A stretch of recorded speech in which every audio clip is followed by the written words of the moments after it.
Velikonočna vigilija je vigilija vseh vigilij. Je oživljajoče srce vsakega zakramenta, vsakega bogoslužja in je oživljajoče parabola krščanskega življenja. Začne se zunaj cerkve, z obredom blagoslova ognja, novega ognja. To je čudovit simbol v tem pravem krščanskem teološkem pomenu. Za nas kristjane je simbol tista stvar, ki se v sebi odpre, razpre in razodene še eno globljo stvar. In tista globlja stvar ni nekaj brezosebnega, brezobličnega, ampak razodeva obličje. En odnos, ki nas potegne, ki nas prebudi, ki nas spravi v razmerje. In torej cerkev se zbere pred cerkvijo okrog tega ognja, tega novega ognja in pri blagoslovu tega ognja, kaj mi zremo? Mi ne zremo samo ogenj, ampak srčiko skrivnosti, ki jo bomo celo noč slavili. Drva gorijo in plamen jih použije, ampak drva s tem zginjejo, plamen pa razsvetli noč. Torej, kristjani tukaj uzremo človeškost Jezusa Kristusa, živeta na način Božjega Sina, kot daritev, kot izročitev nam v roke.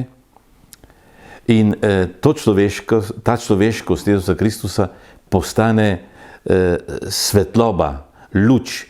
To je sijaj očetove ljubezni. Prvič je človeškost živeta na način Boga, kot ljubezen.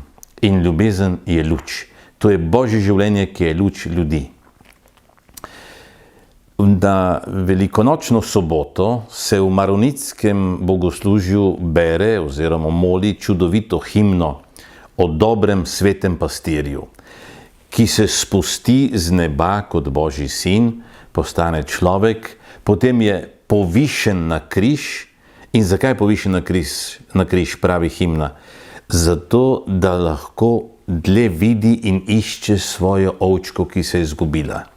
In s križa on vidi, da se je ta ovčka izgubila, da je postala prah, prah smrti.